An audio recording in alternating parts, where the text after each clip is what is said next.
Hi, welcome to Encouragement for Today. I'm Pastor Emily. Last night in our small group study, we got to the second verse of the Lord's Prayer, Thy will be done on earth as it is in heaven. It's a prayer that the world might be as God intended and created, healthy and thriving, vibrant.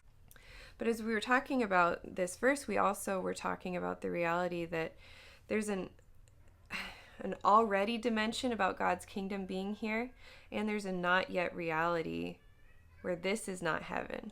You don't have to look around for very long to realize that we are not in heaven. Things are not on earth as they are in heaven. And the shortest verse, it's probably the third shortest verse I think I looked up in the Bible, is Jesus wept. That verse came to my mind that we have a God who weeps with us when all is not right. And the compassion of that, I believe, is powerful. I was reading a children's book by C.S. Lewis called The Magician's Nephew.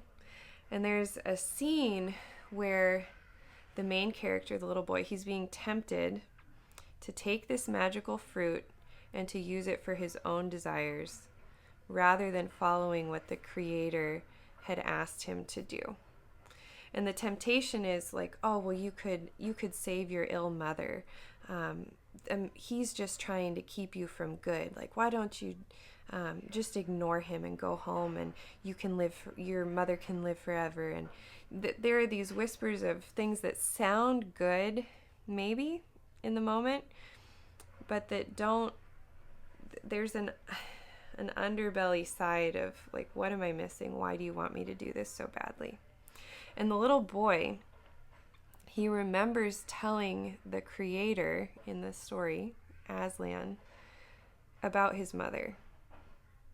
And while Aslan hadn't fixed it yet, he remembers looking in his eyes and seeing tears.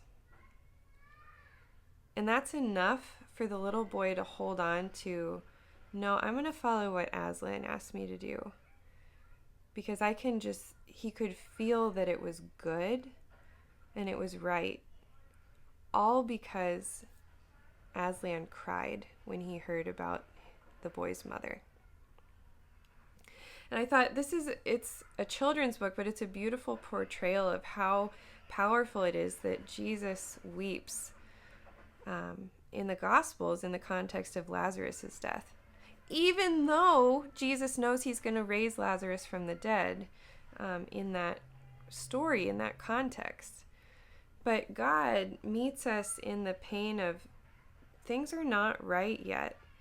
And God has so much compassion for that.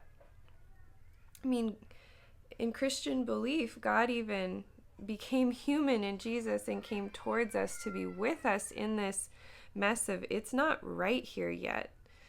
To help draw us into a different way of life that is part of this beautiful, rich kingdom that we will fully live in after death.